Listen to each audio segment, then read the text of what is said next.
Hi. So there's this wireless total website. We reviewed it. You can link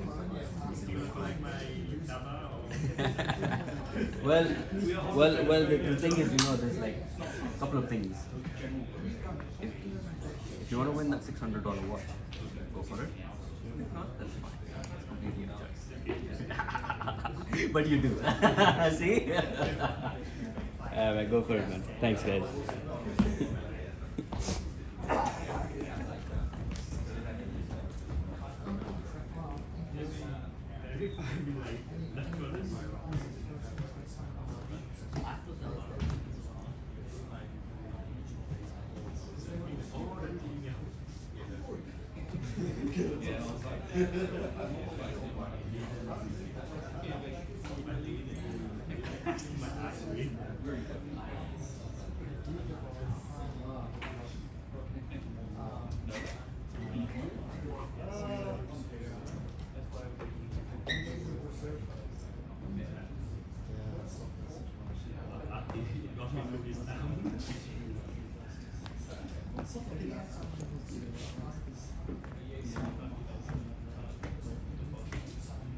All right, thank you all for coming in. I do appreciate that, it's been like, it's already November, and we've been doing this events for the past 10 or 11 months, and all of you all have been kept joining us. We are very, very thankful for each and every one of you attending.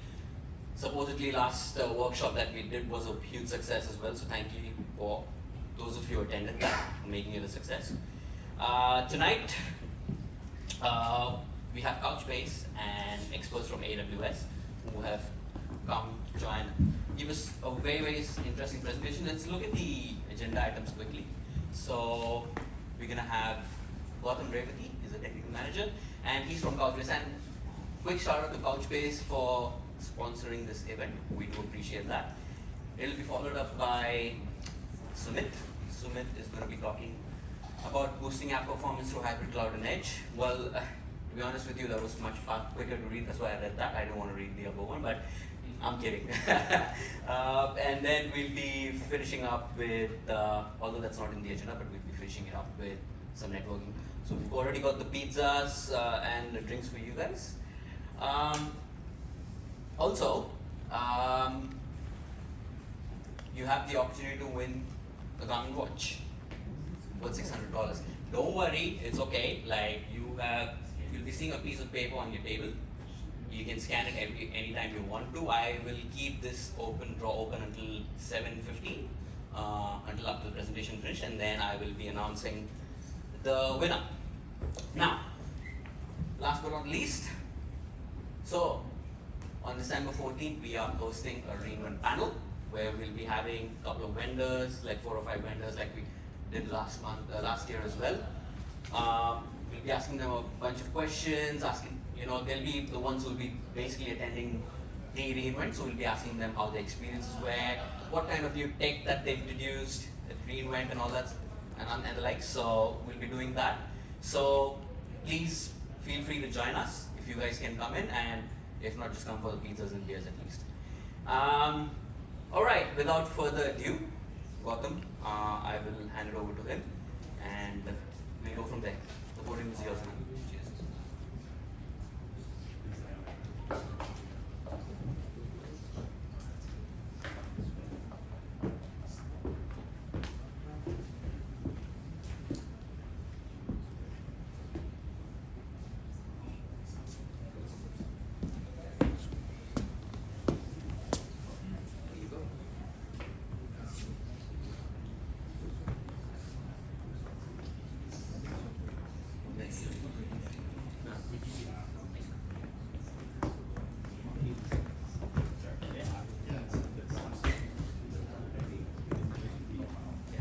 Okay, cool. Can everyone hear me? All right. Hello, everyone. My name is Gautam. I'm here representing Couchbase. Honestly, I'm here because I'm the only technical person in the region for Couchbase. But I was very excited to share what we call a very secret but the best database technology in the world with you guys. So,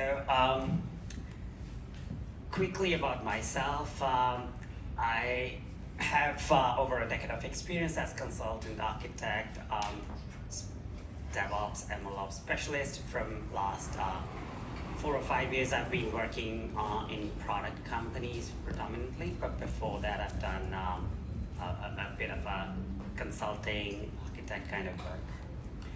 Okay, so first thing, how many of you guys have heard about Couchbase first?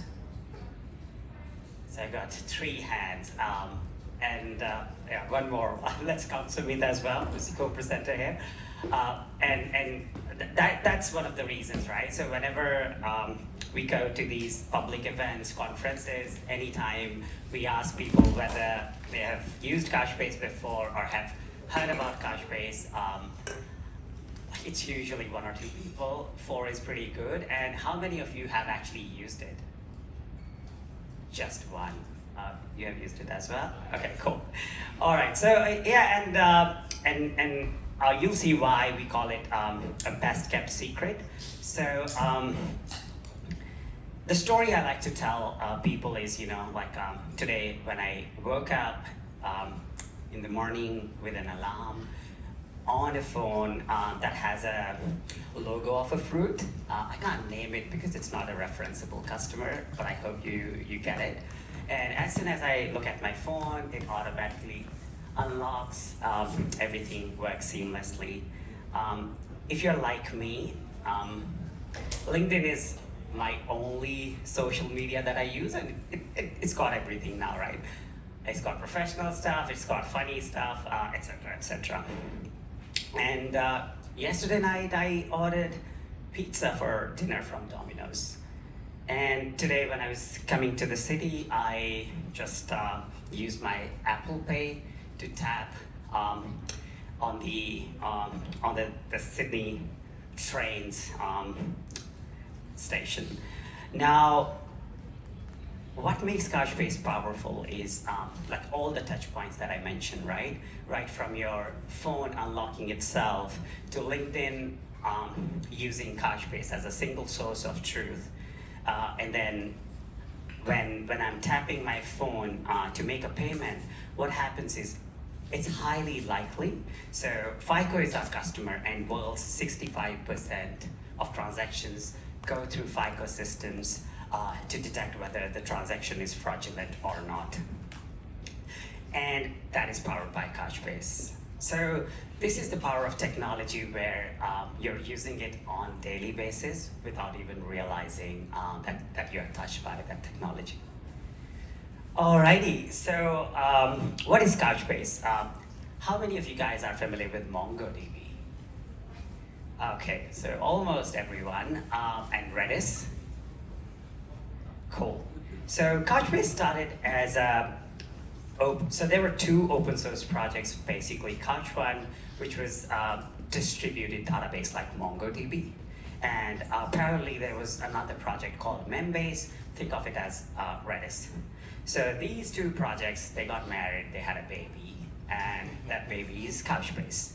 So essentially, it got qualities of both its parents. It's super fast like Redis, but it's a distributed database like Mongo. And you're getting everything in one software. Okay, what do we have next? So we know that the database requirements have changed over time. The legacy databases, they were mostly tabular for transaction-based systems, high consistency. But as the world is evolving, all your data is moving towards the edge, be it mobile phones, sensors, your cars, your smart refrigerator, or whatever. There are a lot of interactions. You need a lot of flexibility, microservices-oriented architecture. It's very difficult to fill that need with a relational database because everything has to be rows and columns, and it's very rigid, and you need something that's more flexible, can accommodate large amounts of data, doesn't care about interactions. So at no point Couchbase says that relational databases are not good, and that's one of the reasons. What Couchbase says is we bring you best of both worlds. So ACID compliance, which is a huge technical benefit of relational databases, consistency, integrity. Couchbase supports that, but it also gives you memory first distributed database.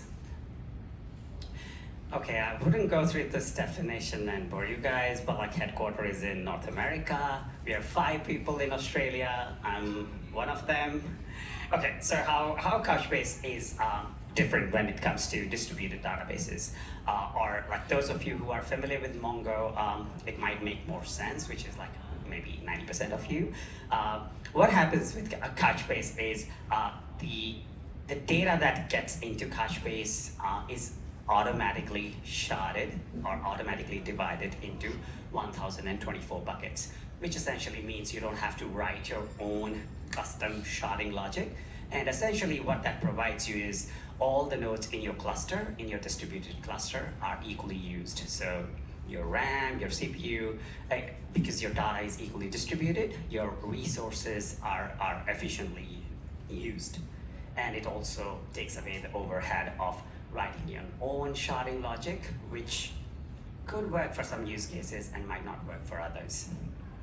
So I won't be spending a lot of time talking about Couchbase. Maybe I'll spend 2 to 3 more minutes before we go into the mobile applications, offline first applications that run anywhere.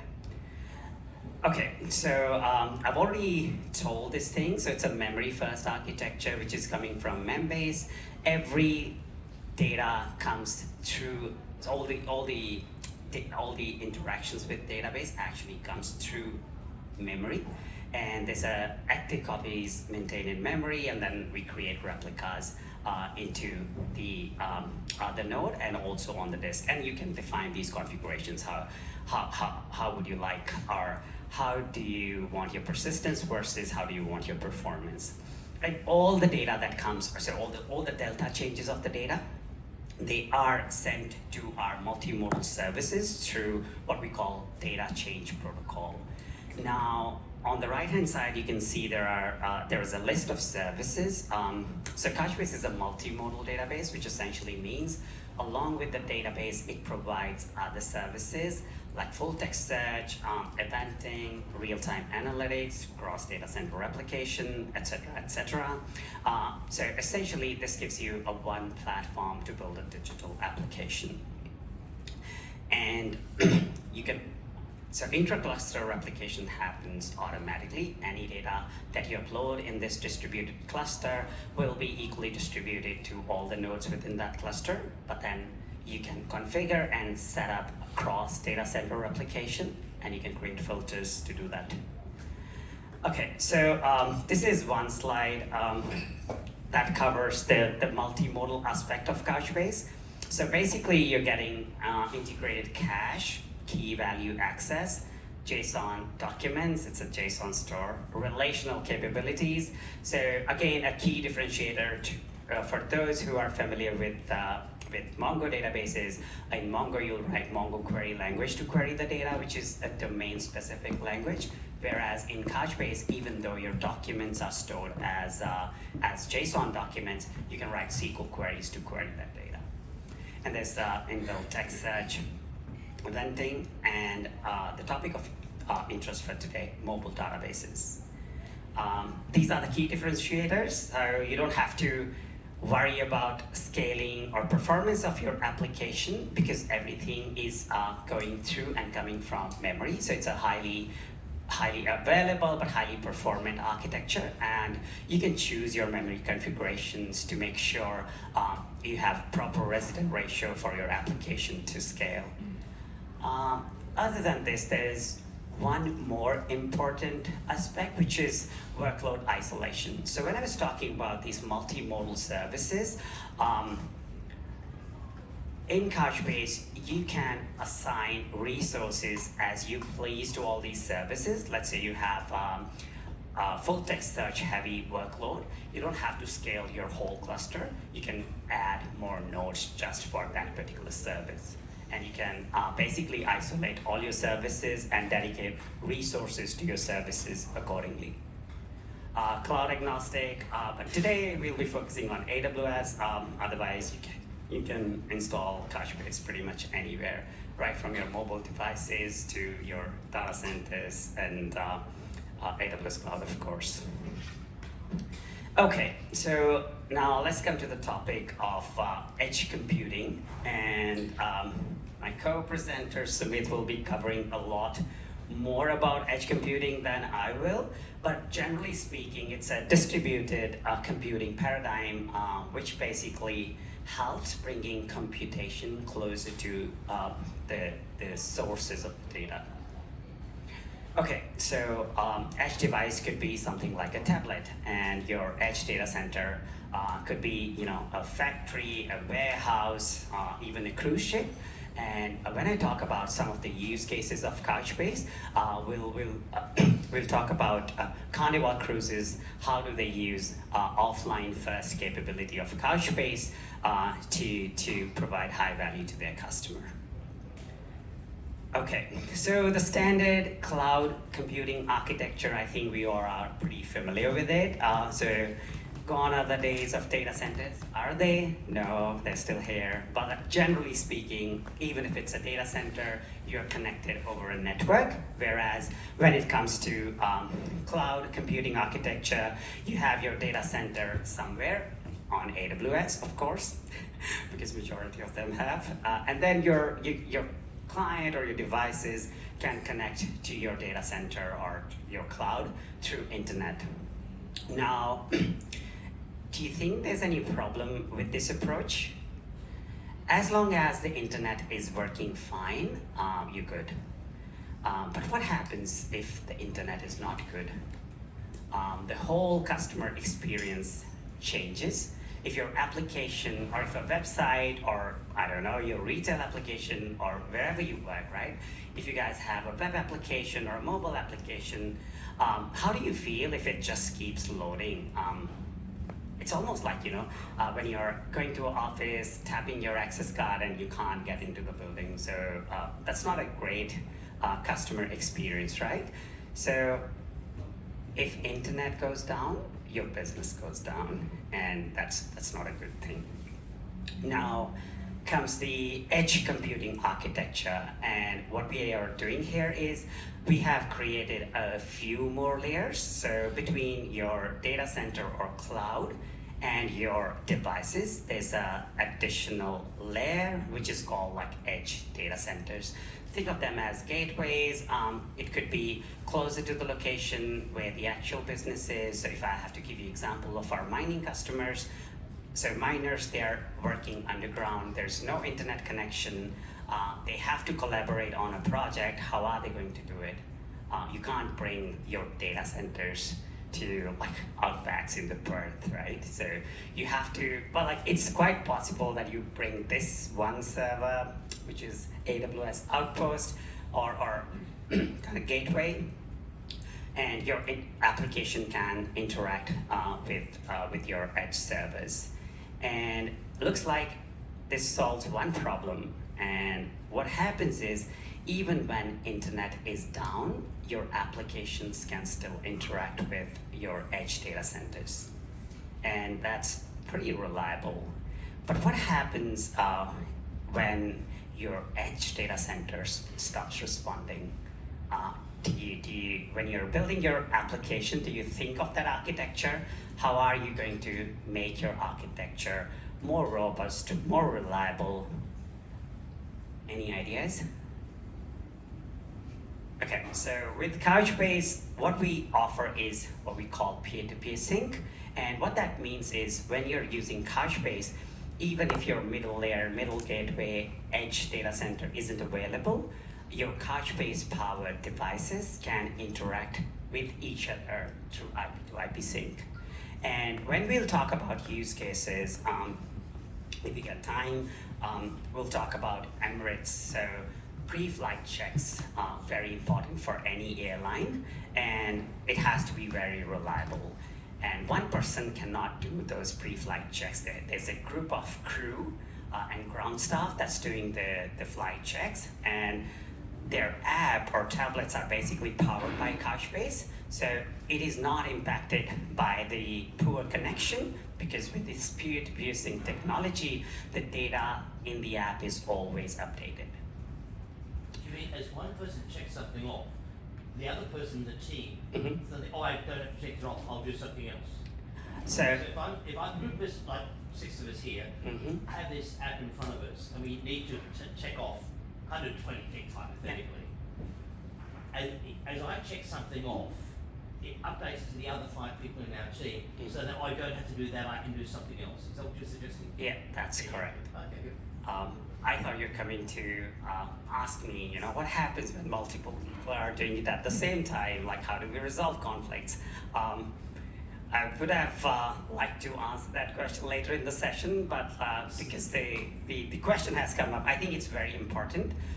Then when multiple people are working on one collaborative app, there has to be a way to do the conflict resolution. So within Couchbase, there are a couple of options that you can choose from. The first one is automated, which means the last write always wins. So whoever has checked that checkbox in the end, that write wins. Or you can check for the revision history. So let's say multiple people working on a document per se, will check the revision, which document has most revisions, and that revision will be saved. There's also you can write your own custom logic to resolve the conflicts, which could depend on, how do you want to run your business. And the last one is, so if especially when there are multiple things. So when we're talking about peer-to-peer sync, it's within this room or within like a range of IP to IP network, but then there could be applications which use peer-to-peer sync combined with edge devices and servers. The conflict resolution becomes even more advanced, and then there are a couple of other techniques like the last write on the device wins, or last write on the server wins, or you define your custom logic. Okay, good question, thank you.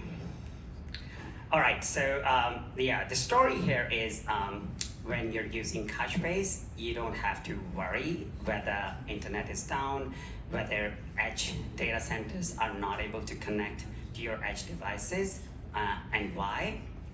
It's because of the layered architecture we talked about. A key point to mention here is you don't have to write any custom logic to sync back your data to the server. As soon as your devices latch on to the network, it'll be automatically synced back to the server through the gateway. And we'll do a little demo at the end that will make, I think, some of the concepts more clear. Right, so this is how the landscape looks like.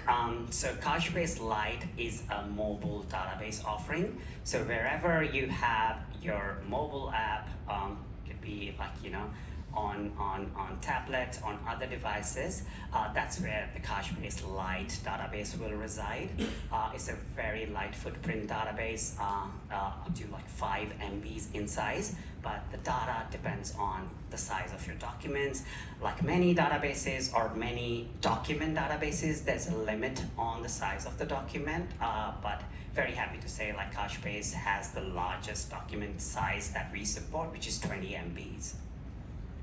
And what happens is now Couchbase Lite resides on the devices, so you're sort of getting same experience on the device that you would get. So if you have a website and a mobile app, you can have similar features, you can use similar SDKs, you can use similar functionalities. So basically providing that omni-channel digital experience regardless of where you are.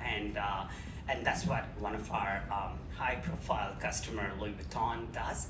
So regardless of where you access their application, or regardless of where you get exposed to Louis Vuitton or their store, or whatever your touch point is, you're going to get this same omni-channel experience. So regarding the stocks, regarding the pricing of the items, regarding your customer profile, even when you walk into the store and you are a member, they'll have all the details of, what are your past purchases, your history, blah, blah, blah, whatever. So it depends on how do you want to personalize your customer experience.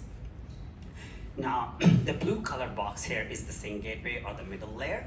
All the data from Couchbase Lite or from the devices go through this gateway layer and then to the server. And this is always a secure data transfer. And at the bottom, you can see like everything is encrypted, whether it's Couchbase Lite, sync gateway, or Couchbase server, and you can choose and fine-grain the access controls. Also, one of the key features when you're syncing the data, you can choose what data you want to keep on the device and what data you want to sync. So for example, you just want to save your passwords locally and don't want to send it to your passwords, I don't know, they'll be encrypted, but they still need to be authenticated at the server. But like, let's say your account number or something like that, you can keep it on the device, but don't necessarily have to send it to the server. Okay, now bringing your data closer to the user. So basically, edge computing use case. I wouldn't dig too deep into this because Sumit is going to talk about it in more depth. But what we did was with Couchbase, we did a case study with AWS Wavelength, and so honestly, our bread and butter use cases or our customers or our prominent customers are those who are looking for a very low latency, single-digit millisecond latency, and all the conversation, like I shouldn't say all, but many of the conversations are always going to a point where, you know, we want even more faster, like the faster it is, the better it is. Especially we're gaining a lot of traction from gaming customers, and they want everything super fast. And we did a study where we used AWS Wavelength Zone. So those of you who are not familiar with Wavelength Zone, it's basically providing compute capability at the service providers, the communication service providers like Telstra, Vodafone. So providing compute capacity where their towers are, bringing data closer, bringing computing closer to the users. And what we found was the read operations were 67% faster, and the write operations were 82% faster compared to when we had same instances of Couchbase in AWS availability zones. So, and it does make a lot of difference in industries where blazing speed really matters. And yeah, the industry where it is absolutely necessary for best customer experience or best user experience is gaming industry. Right, so again, the same structure that I talked about. At the bottom layer, we have devices that are powered with Couchbase Lite, and then the data is synced to the sync gateway. Eventually, the sync gateway will automatically sync your data to your central server. And you can deploy Couchbase anywhere, pretty much anywhere. So like you have AWS Outposts sitting right in front of you, so you can deploy Couchbase sync gateway on Outpost. If you like, you can deploy it on your laptop, in fact, with a Dockerized image. Okay, and again, I can't highlight this enough. When you're designing architecture of your applications, especially mission critical applications, it's very important that your applications are always running and always up. And the way we do it is we think of all the layers, which is your central server layer, your edge data center layer, and your devices layer. And some of our customers, they go even one step further, especially those who are using our database as service offering called Capella.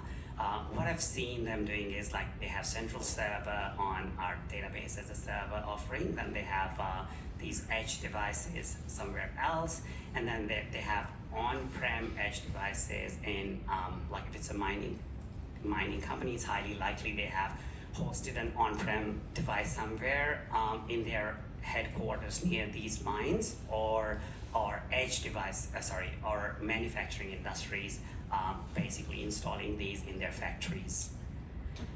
Okay, available in all these different languages, and I think the most popular one is C API library, because that allows you to embed Couchbase pretty much anywhere. We have a customer here in Australia who have Couchbase Lite on tractors, and what they do is they check the weather with weather and temperature conditions, seasons, and then they use AI and machine learning to forecast when is the right time to spray the weeds or fertilizers, and then basically they're using Couchbase to give instructions to those tractors to go out in the farms and do the work.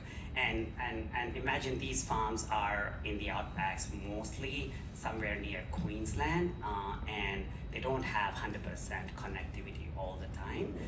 Whenever the owners are taking these tractors to the sheds, that's where it's most likely they get some signal and syncs the instructions, and then they just go in the fields and do the task.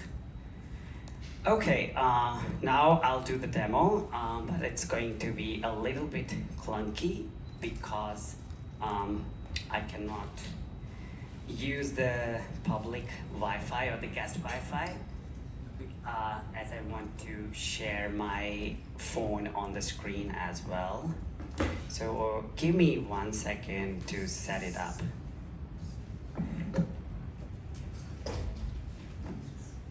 So I'll be basically using my hotspot.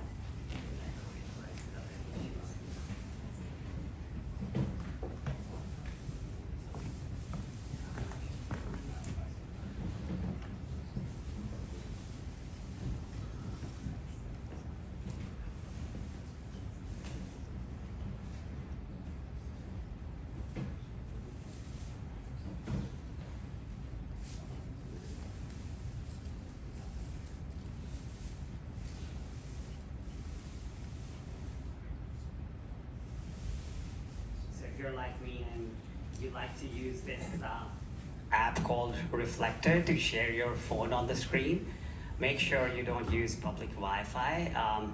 I was in a big conference once and I wasted 5 minutes figuring it out. It looks like the app has to be on the same so both your devices have to be on the same subnet. Okay, and let me, what else do I need? And I need to sign into what I was mentioning as our database as a server offering. It's called Couchbase Capella.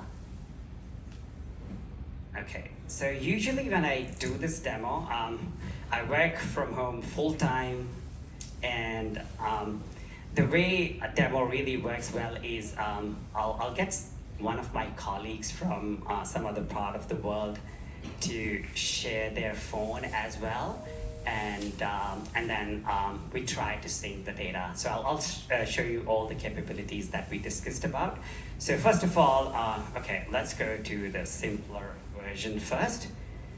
Okay, so on the right hand side, it's the emulator that's running on my phone, and on the left hand side is actually my phone. So as I tap on my screen, you can see the color is changing. Pretty easy, right? Like a very dull app.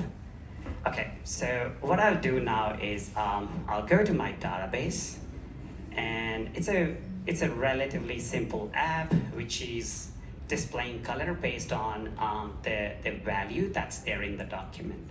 So when I go to the UI and look for, okay, it is in the default scope and collection, and you can see the color is 2. Now if I tap on my screen again, the color changes, and if I do get documents again, the color, it will not change because I have enabled what we call only local data access. So at the bottom I have server access, and if I go back here, you can see it should change now. Oh, it's still not changing.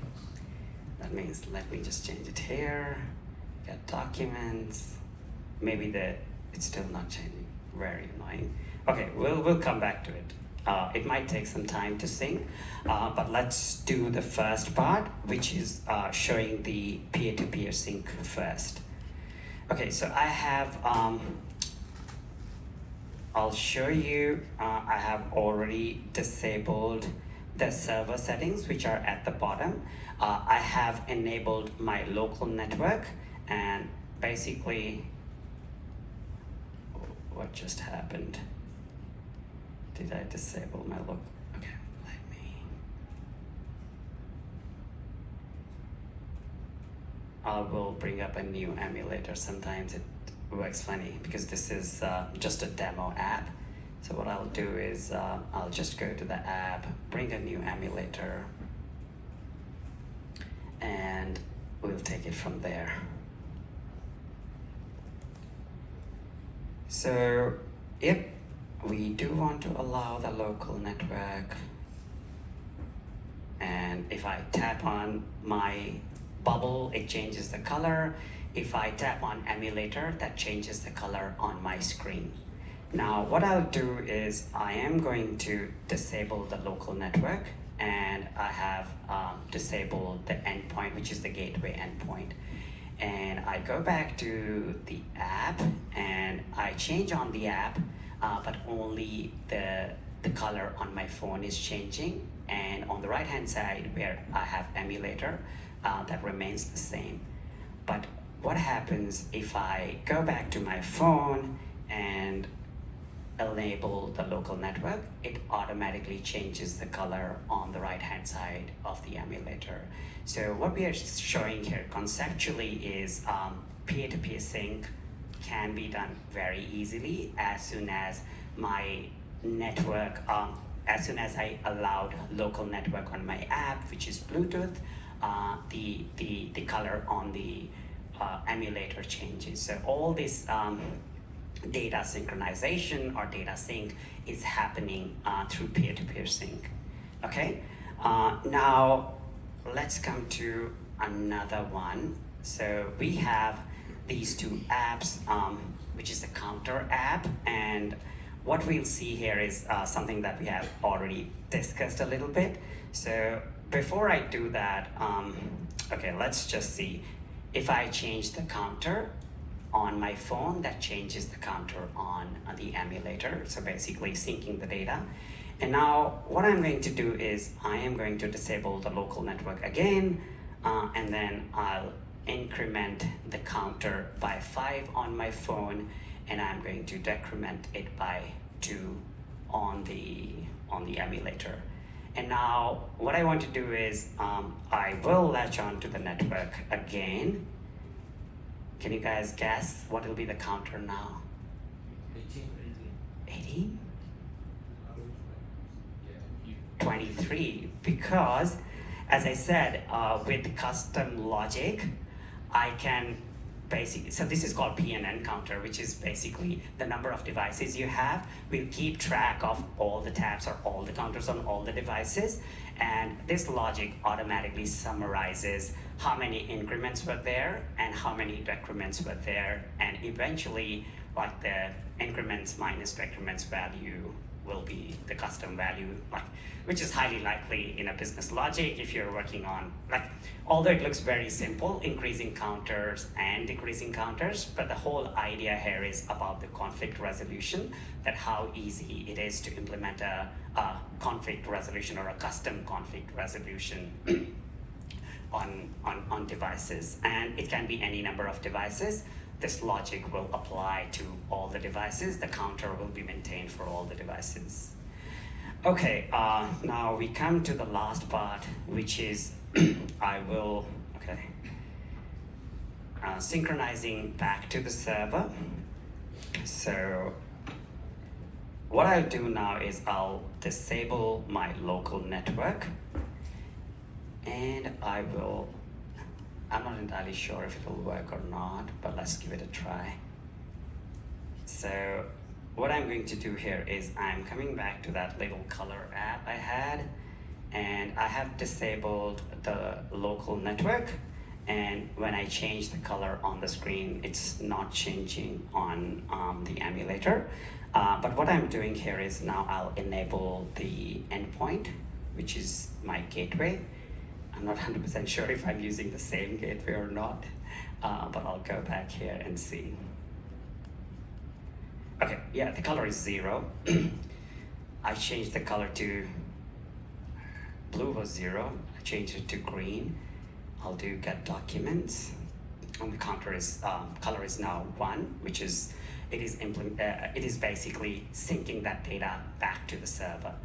And now what I'll do is I am going to enable the endpoint on this device as well. And as I come back, the device is already synced to the same color, even though the local area network is currently disabled. And that basically emphasizes on the fact, regardless of where you are, if these devices are far apart, they can sync through the sync gateway. If they are close enough in a peer-to-peer sync range, you can use peer-to-peer sync to do that. And that basically gets, and if your server is not available, let's say the central server isn't available, this app will still work as it'll fetch the information from the gateway. And if I have to show you the gateway or the URL that I'm using, it's just what we call app endpoint, and currently I have created this color app endpoint. I hope now it makes more sense how we talk about this layered or tiered approach to create robust applications. I'll probably, do we still have time? I just want to talk about 2 or 3 use cases, and that's it.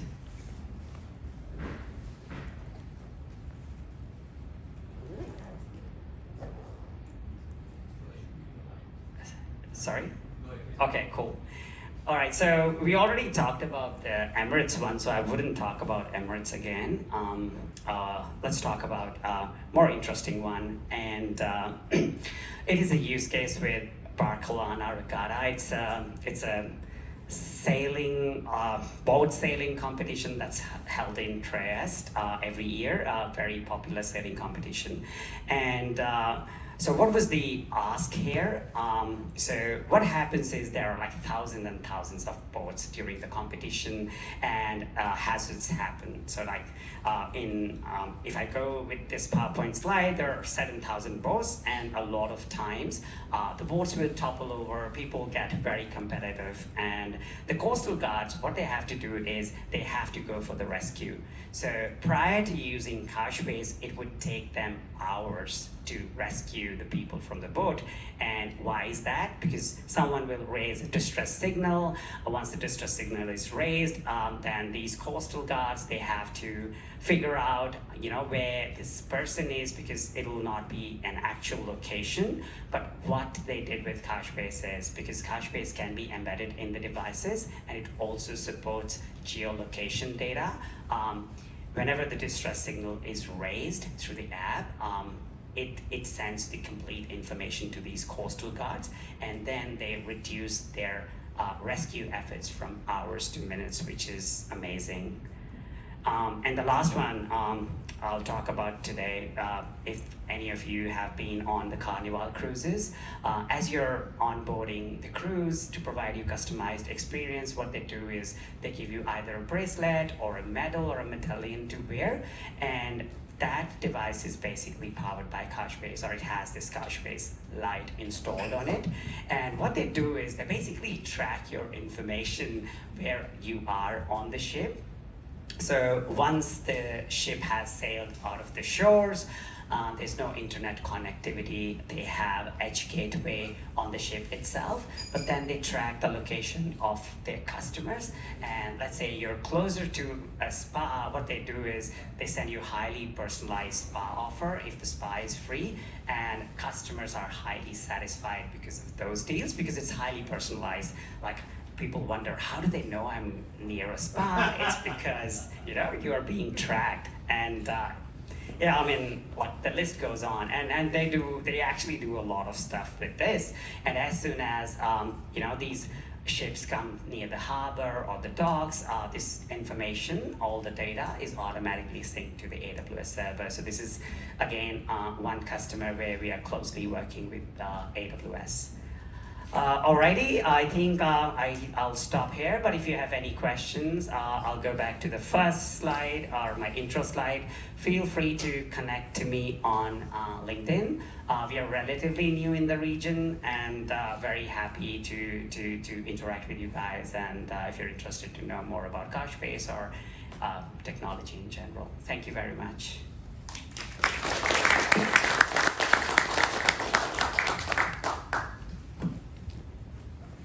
Pass it over to you without further ado. Let's do this. I'll try not to take much of your pizza time. That's fine. There's a cool server he's going to be talking about, so you better stick around. You'll get your pizza, don't worry.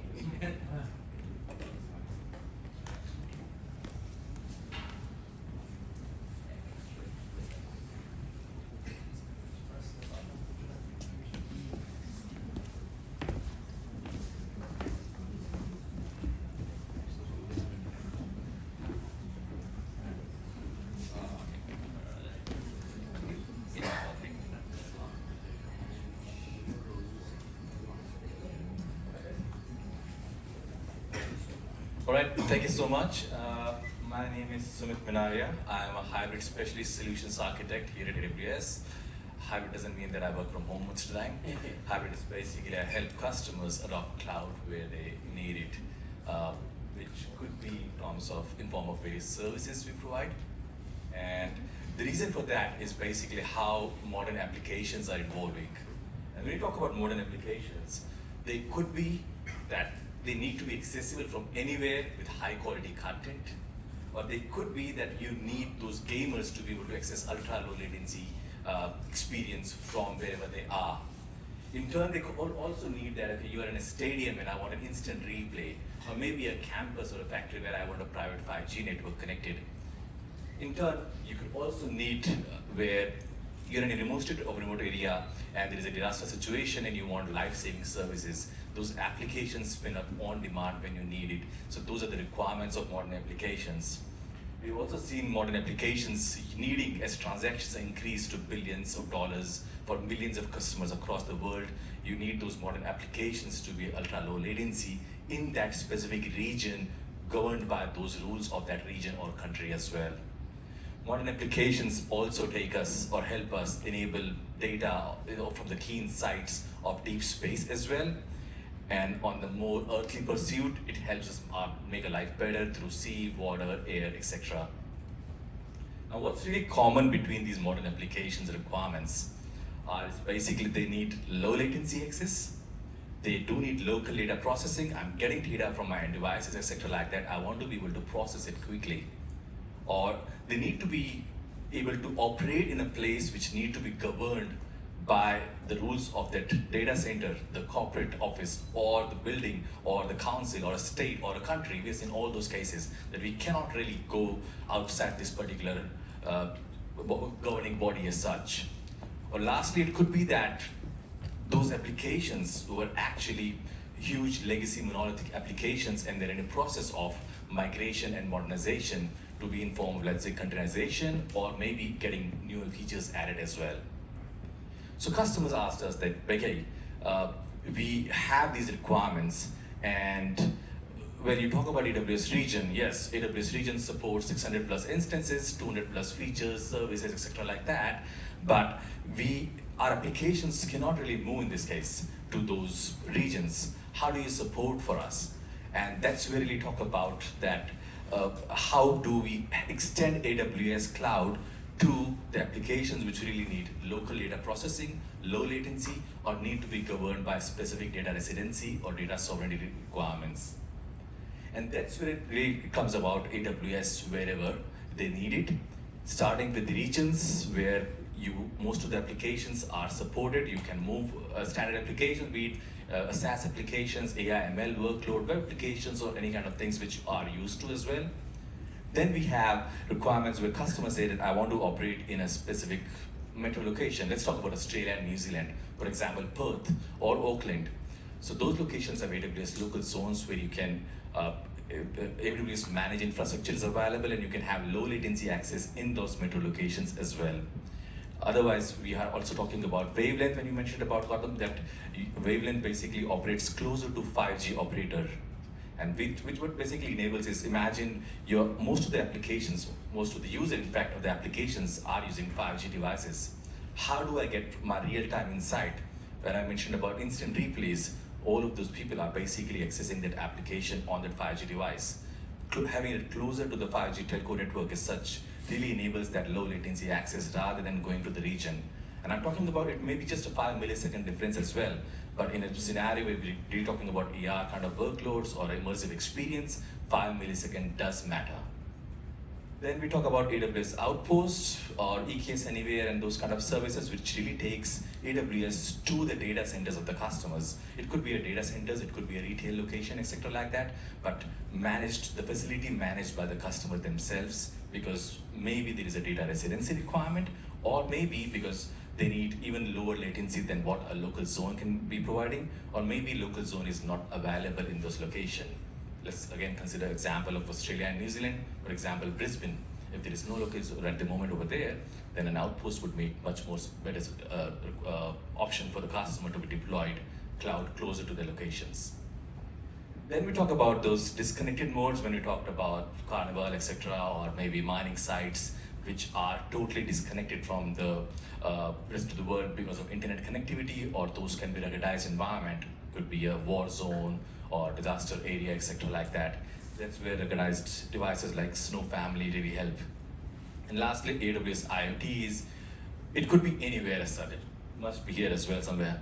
And it's about getting that smartness in those devices and being able to capture the data from the devices and get meaningful insights, ML-driven, business decisions making through AWS IoT-based services. Now, we'll dive deep into specifics of this one, but I'll not really bore much of the technology part of it, but basically Outpost Rack, if anyone was in AWS Sydney Summit this year? Okay, yeah.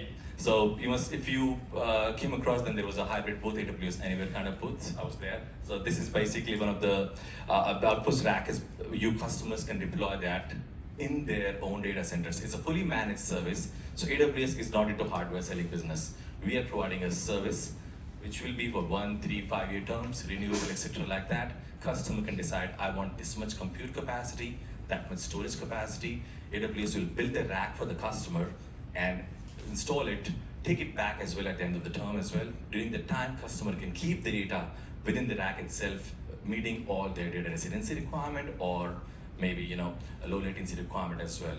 Examples of customers which I have seen is, for example, FanDuel. Now they are real money gaming customers. They want to expand to newer US markets, etc. like that.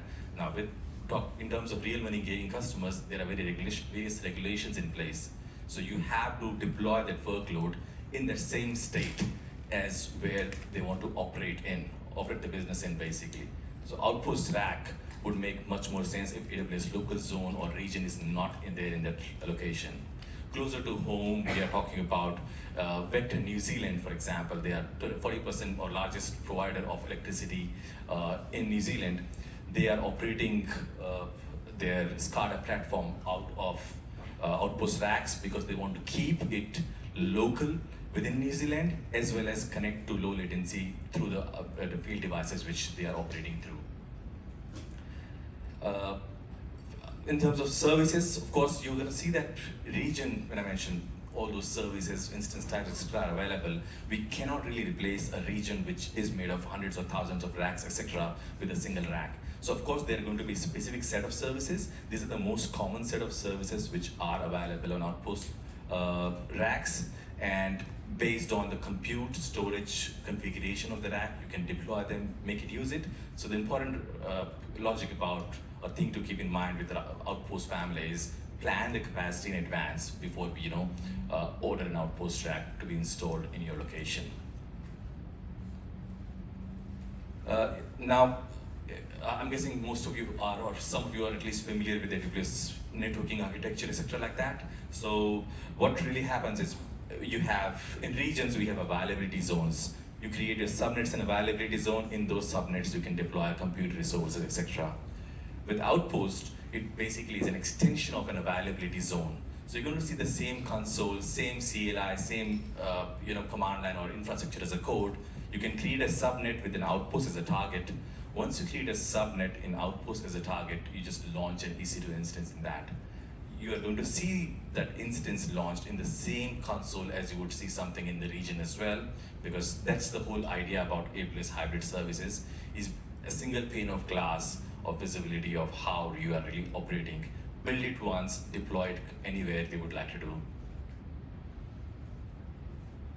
Outpost servers, this one is an outpost server here. This is a 2U server, C6 ID, 32x large, basically 128 vCPUs, 256 gig of memory, 7.6 terabyte of storage. There are other variants as well available. Now, what difference between outpost servers and racks is that racks will be in those data center facilities where you have a bigger requirement of compute and storage.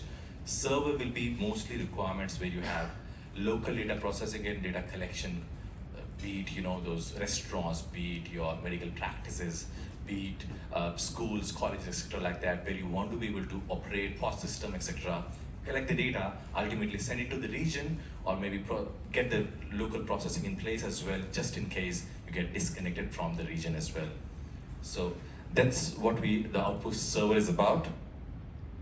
And when you talk about both Outpost servers and rack, they are fully connected. These are connected services, which means that if I have, for example, any service, let's say Amazon S3 in the region, then you can store the data in the region there's a concept in Outpost known as service link, by which you can connect to the region, store the data in the region. Control plane of any services running on the Outpost family resides in the region.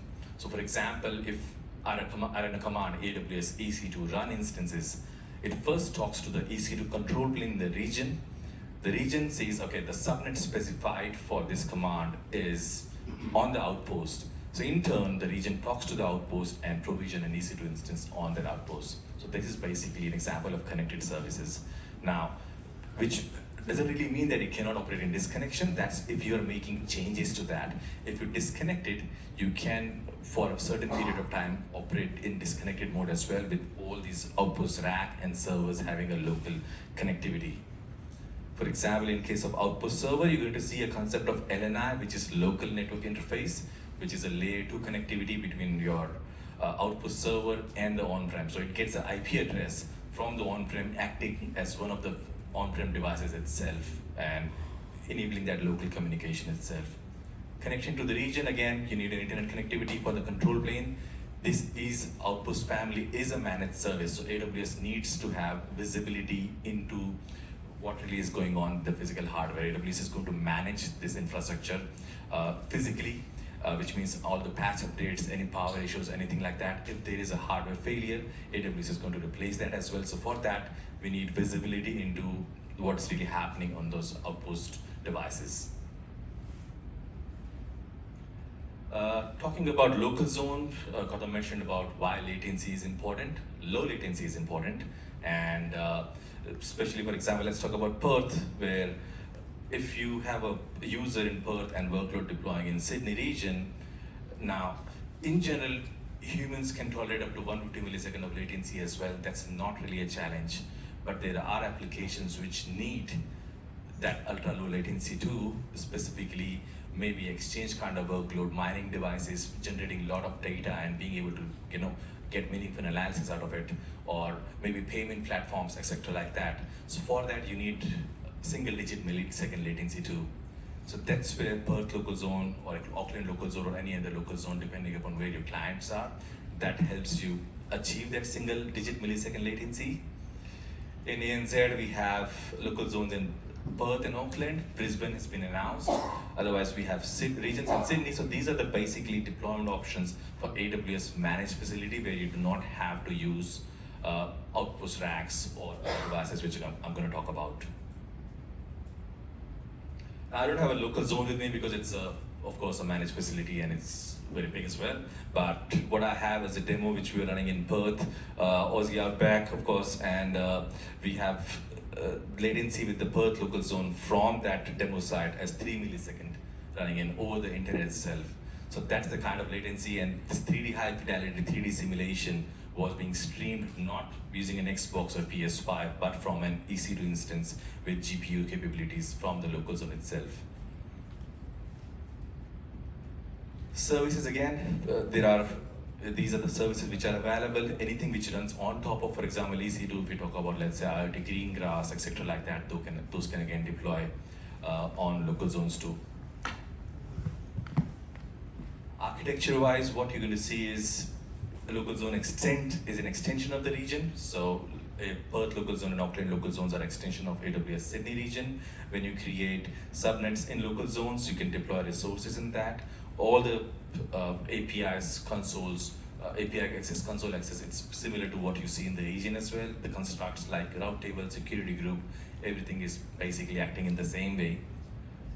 For what really makes it low latency over the internet connectivity is the local internet egress which you get. For example, now there are no two internet gateways in the VPC, it's just one internet gateway, but to reflect how Amazon border network really operates.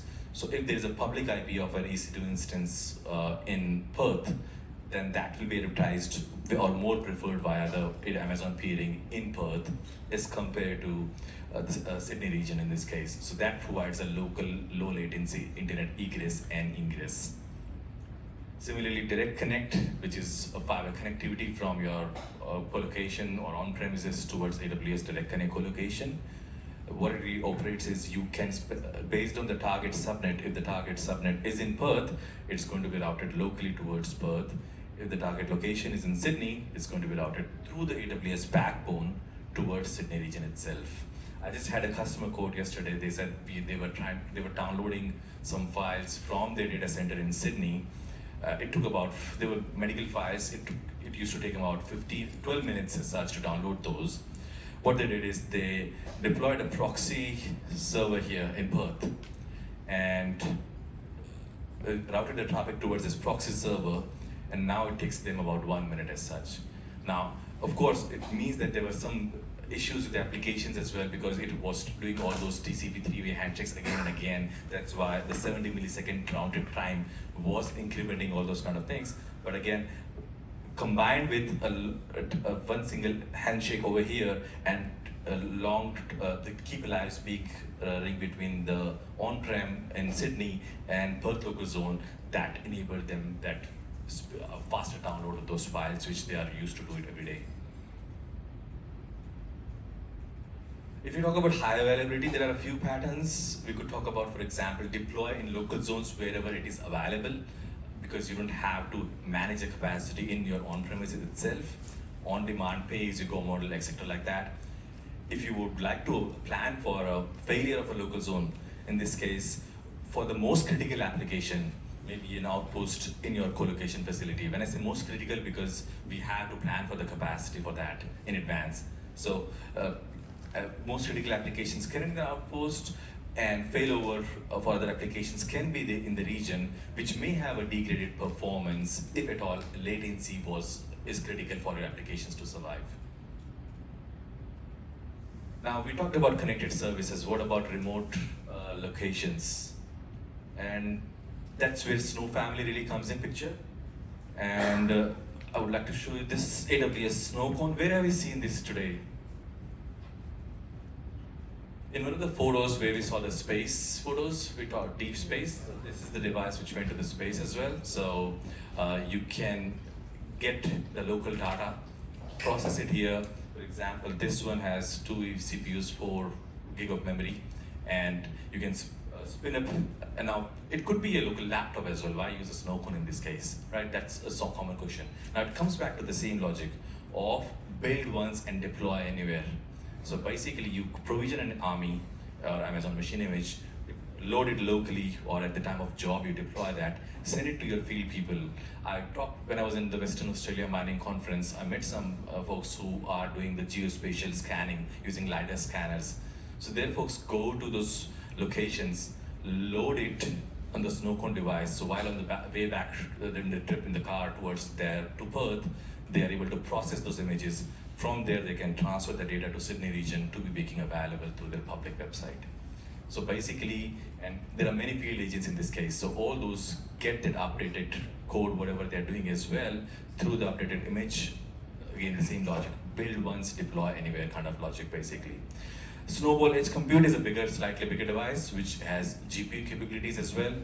Both these devices have migration options as well, which customers use to transfer data towards region. So these enables for edge compute as well as data transfer towards the region too. Now distributed edge, when Gautam talked about Couchbase being used, I have actually a customer who are using the gaming applications and using Couchbase as well for distributed workloads. And imagine metro gaming applications where they are running database. They need the end users to be able to access their gaming applications with as low latency as possible. So deploying those applications across multiple local zones wherever the users are, having the region for the more heuristic or more sign up kind of applications as such. That's where you can have your deployment of databases in there. Local zone, again, leaderboards, that's where we talk about it. If you need that insights into leaderboard and real-time insights, that's where Couchbase can be deployed in local zones, or this could be Valent as well if it is a more of a mobile gaming application as such. And I should have removed this animation, but anyways, so another option is when we mentioned about mining platforms, right? So they need to operate in those data centers itself, and which maybe, if you talk about Pilbara, for example, it's again 1,000 kilometers away from Perth. So you cannot really operate a data center in Perth if you have your end devices in Pilbara or something like that. That's where you would want to have something locally, so SCADA platforms, etc. You can deploy with high availability in these locations too, and connect to the region based on getting the data from there, operating locally, deploy something like Couchbase over there, have compute running over there, and transfer the data to the region whenever the connectivity is there, or maybe for additional, for example, the new use case which is coming is there, how to get smart mining system, intelligent mining operations. That's where customers are building the machine learning models in the region and deploying them for inference on the Outpost devices itself. This was the last bit for me, but the key takeaway with AWS hybrid services is the same word which I've been using, building it once and deploying it anywhere, but keeping in mind that does my application really need that ultra low latency? Does my application need to provide that local data processing, or do I have to govern by local data set SLC requirement? If not, because again, region will always be preferred option, because whenever we talk about region, we talk about cost, agility, elasticity, global presence, all those options, etc. like that. That's where region also benefits from the economies of scales as well. So all those options are more available in the region. So in most of my customer conversations, I end up 80% of the workload, we end up recommending them to the region, and only those 10% or 20% of the applications are really which need to operate in the disconnected or low latency environment, etc. That's it for me. Any questions before heading for the beer? All right, thank you.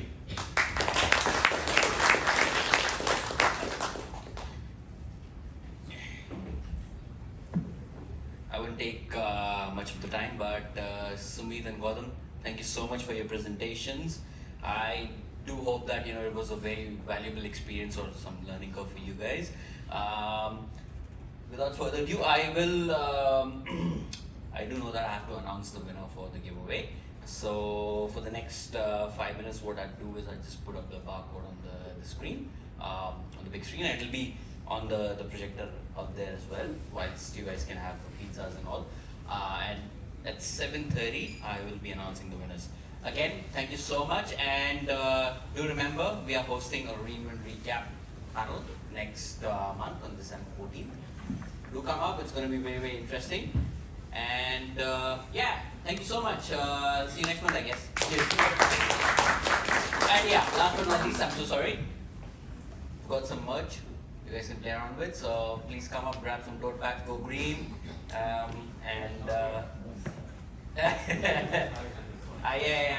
hope Sumit actually gives us the permission to grab that outpost and so. It'll be in the second line. interesting, right? It's an interesting thing, but either way, thanks guys, I appreciate it. Thank you, and do enjoy your pizzas as well. Yeah, cheers.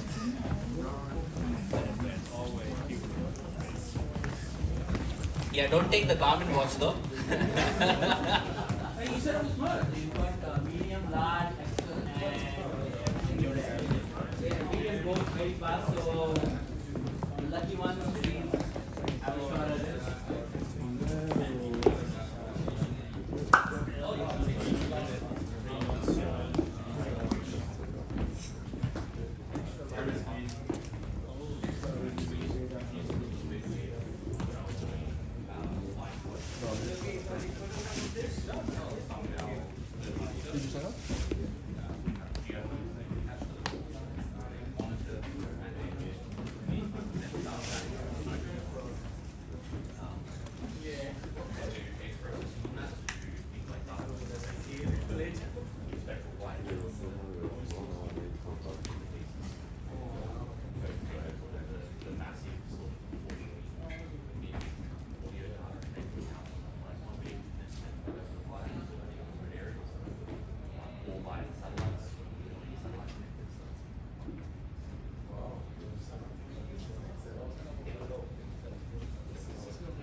Also, they're just a device that does get processing stuff. You have to do the data transfer back on. You just do the processing in the field that you work in. But you have the calculations to send it back, right? You spend So basically, once you can, I just here for the talk. okay, so for example, this one is in my office, we're doing it, and it's a demo for connected mobility. So I have a smoke device, which is getting all the data, acts as a clean glass, So basically, driver safety kind of things, it can do all the local processing and giving local alerts. But at the same time, you can send it to the region as well, when it is connected. You don't have to be connected. Okay. So you have to connect it, but it's like there is something which you want to send it to the region. Yes. I just put it in the or maybe building the models of the region. But that's what you want to do. But you can do the processing everything happening on the device, as you say, you have to be connected to the network as such, and then you want to just be it. So that way. So we have quite a few facilities and we can cross that and make it. So those are the use cases where you need more research. Yes. The bigger one, either I could choose between this and that. So How heavy that is. this one is 35 kilos. Oh, okay. I was in a rush to scratch my arm as well. Oh. It's not that heavy. Oh my God. Yeah. So, but yes. And On the rack, the one you were showing us earlier, on that rack you can have multiple of these ones? Yeah. Or Guys, the giveaway thingy is on the screen right here. So whoever did not have the opportunity to scan it, please scan it now. Okay. there's S3 as well. S3 on Outposts. It's a different variant because in the region you see 11 lines of value. Cool. But also when you see on Outposts, you mean depends on the requirement, how big they want. Exactly. So the region we call about virtually infinite. Yeah, plans. yeah, yeah, You yes. have to plan. I want 26 terabytes, 48 terabytes. Yes. It's like- To be fair, I mean, S3 and Outposts will scale infinitely. It just eventually will get storage. Like the system will technically support it. So we created a new API, new error. So in S3 there is no insufficient capacity error, right? Yeah. We had to create it here because of course there's a limited capacity. This one is a nitrous security key here, which basically encrypts the data on entire outpost. So when we take it back, for example, after whatever time run is there, we hand it back to the customer. That's basically those system flash encryption key, the data is So if the customer use for 1 year, for example, and after that they return to you, how does the data affect us? So one thing is, of course, delete all the resources, Yes. right? But let's say customers plan policy said no, we still don't trust AWS. Yes, and that is what I'm Exactly. getting at, yeah. So in this case, there is a third-party audited NIST 701 compliant, Okay. safe removal of hardware Yes, or yes. data as such. Is this key is responsible for encrypting everything? Okay. If you remove the key, And that's customer specific, right? It's not, this isn't something, so without that key, the customer keeps that, gives this back to AWS. Technically, they can see what's on it, but they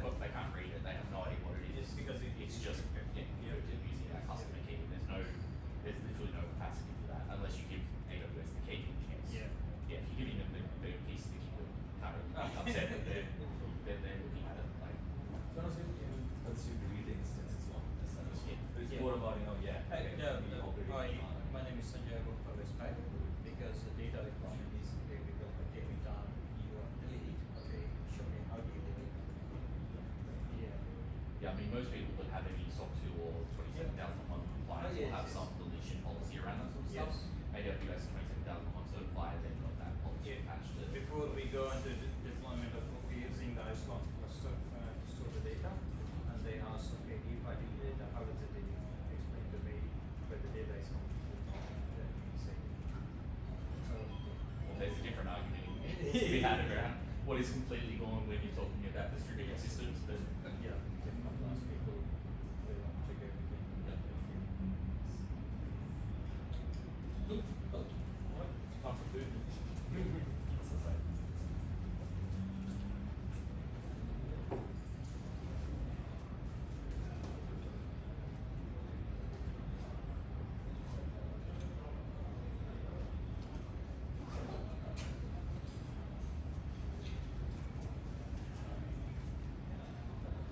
So you mainly deal with these one? So, Outposts, Local Zones, Wavelength, Snowball Edge. That is where you specialize in. Yeah, I used to really operate in Australia and New Zealand and company as well. So, Oh. India, ASEAN, Korea, Japan. Korea, Japan, I have to rely on the local language as well. Oh, okay. But, yeah, that's where I operate in the States. How long you been with AWS? 8 years. Oh, long time, man. Yeah, we at the time there was no Amazon or computer. Oh, yeah, exactly. I know when you say 8 years. There is not a thing change over the years like that. Yeah, like services. Certainly you familiar with AWS. I don't work on the actual services, but in this, but I'm just keeping an eye on the services, what we're using, and what we'll be using in the future, because I want to move in that space. I'm ready to buy administrations and things like that. So